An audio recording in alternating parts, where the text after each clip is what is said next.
Well, how you do, Buckaroo? This is Buckaroos. I hope there's two of you. I hope there's more than one. Anyway, how do you do, Buckaroos? How the heck are you? I am Todd the Beer Whisperer. I'm working through some Dogfish head stuff. I actually waited about an hour after my last one because these things are getting higher in ABV as I go. Here's the highest ABV of them all, and I have one more left. So why did I do it that way? Because of the IBUs on this one. Then I go this one, then I go to the 90-minute.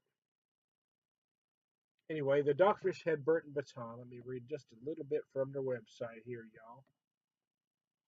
10% 70 IBUs described as an oak aged marriage of an imperial IPA. So it's basically an oak aged IPA with an English strong ale. 10% 70 IBUs. Release date was 2004. Style is wood aged.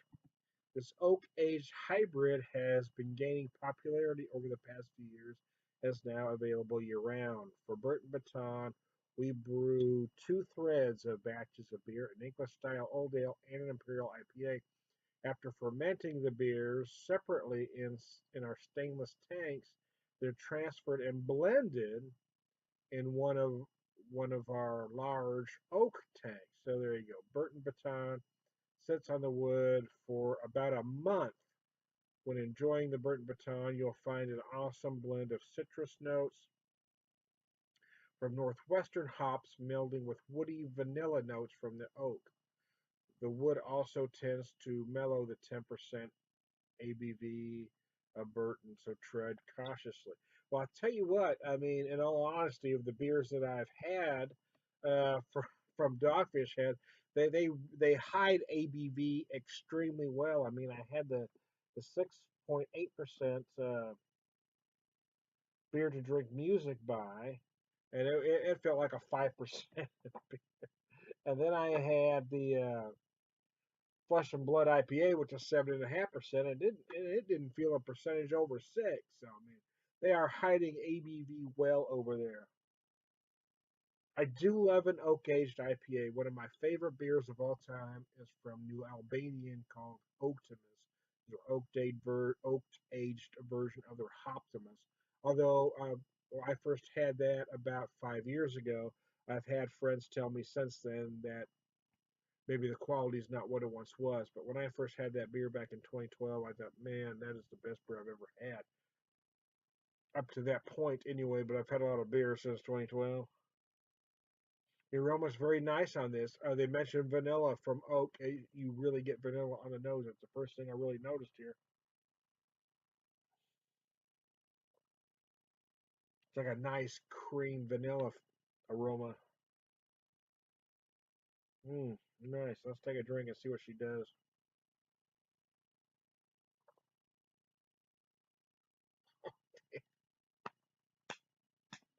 Ah, shoot, man. So, yeah, I've had before Dogfish Head got to my neck of the woods. I guess yesterday. Uh, I got a chance to pick some up today when I came home. Uh, I had the 60 and the 90 before, and I had their uh, pumpkin barrel, wherever the hell they call it, back in 2014 when I visited Kentucky. I picked some up, and I really loved them all. But I've always thought they were a little pricey, and they are actually. But man, everything I've had today has been just crazy. I think they got about 8 or 9 different flavors at the store I went to. I picked up 5, and that was really the extent of my budget. In all honesty, it kind of blew 2 weeks worth of beer budget all at once. But I really wanted to try stuff. So the Burton de Baton is 15. It's 14.99 for a 4 pack of 12-ounce bottles. So that certainly is not cheap. But let's break it down, shall we? Okay, so we got basically 48 ounces. So if we're talking about the 750, which would be roughly 50 ounces for two of them, 25 ounces per, if you're following me, would you pay 750 for a would you pay $7.50 for a 750 of this? So we're talking about a minus of 2 ounces. If we go the other direction, bombers are 22 ounces, so 44. Would you pay 750 for 22 ounces of a 10% oak age cross between an imperial stout and English old ale? So I'm going to answer that question as I get closer to the end, but I have a suspicion it's going to be yes for me anyway. You do get some of those citrus notes. Yeah, I'm getting some orange right away. I'm getting some herbal and some spice notes mixed in.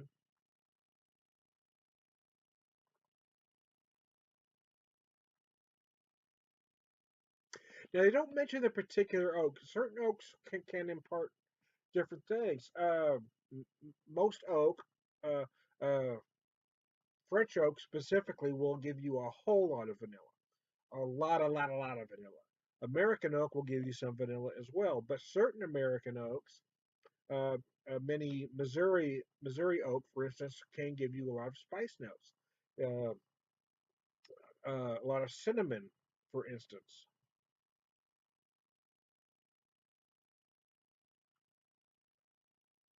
So they don't specify what oak they're using here, but I am getting some spice notes in there as well that I think is probably coming from their oak use.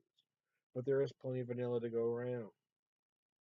But if we're breaking oaks down, French oak will give you the most vanilla, but American oaks will certainly give you some.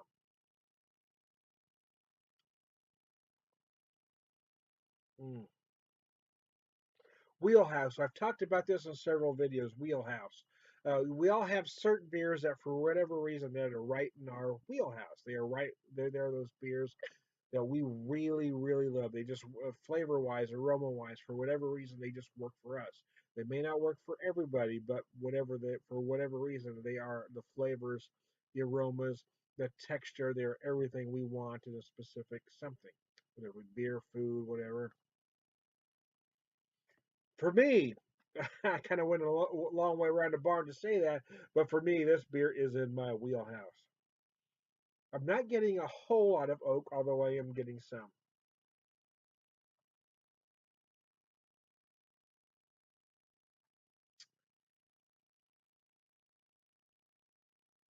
Let me rephrase it. I'm not getting an overwhelming amount of oak. I'm getting some oak all the way through, a lot at the end, but it's not overwhelming and taking out the other flavors. Is what I meant to say.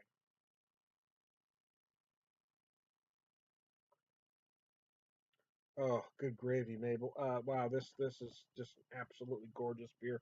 Yeah, I mean, every once in a while we do grab something that just fits perfectly in everything we like, and this, for me, this is one of those beers. I love an oak aged imperial IPA. I love an English old ale. I love an oak aged version of a damn near anything. And for me, this one just works. I mean, if this was just an imperial IPA, I think it would work for me, but adding the combination of the old ale and the imperial really gives you some balance and gives you some body. So I mean, if you're just an extreme hophead that wants your palate turned inside out, this beer may not do it for you. But if you have the palate to understand certain complexities, golly, this thing is incredible. I mean, even at $15 a 4 pack, yeah. I mean, as much of a tightwad as I am, I guarantee you, I'm going to buy this again. It's freaking gorgeous. I, I pulled this out of the cooler. I had it in cooler, and I let it wait about 15 minutes before I popped it. And the truth is, it still started out a little colder than it needed to be. But I like to see things grow. I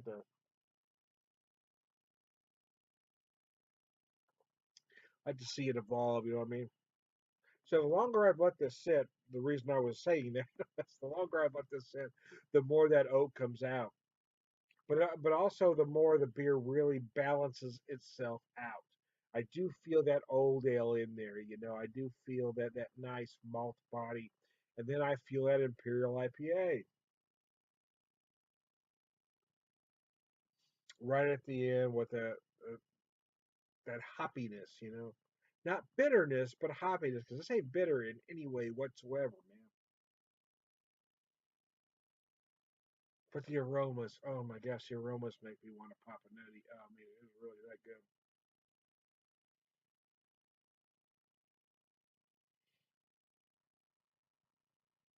I mean, it's a nice mix of the hops, the herbal notes, the citrus, the vanilla, the oak. I mean, it's just gorgeous. Again, I don't still. The first thing I feel is like a cream vanilla note on the nose. Then you feel that oak, and then you feel the various hops, and then it all comes together just harmoniously, man. Oh, Lord have mercy, it feels good. Oh, I may drop one down my leg before I'm done with this beer. It really is that good. Oh, gosh almighty.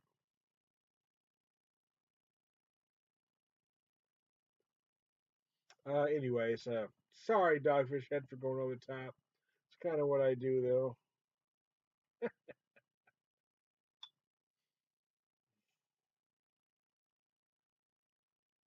Oh, man. Yeah, I will buy this again. I swear to goodness. Wow.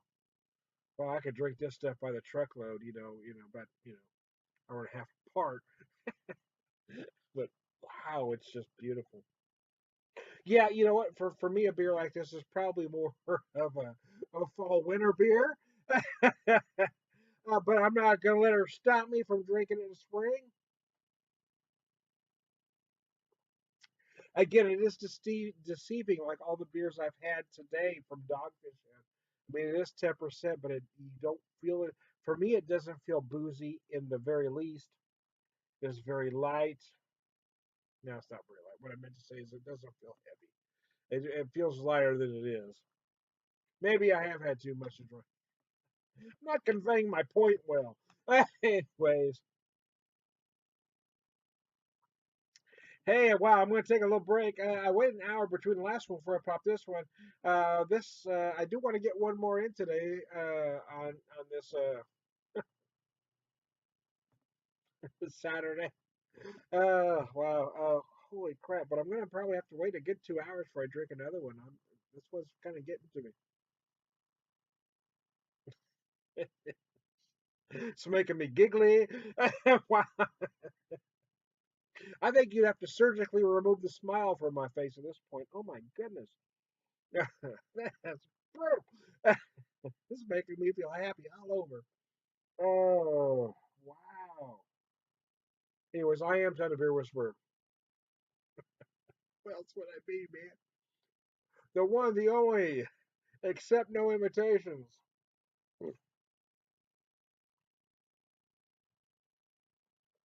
Excuse me. Hope I didn't get any on you.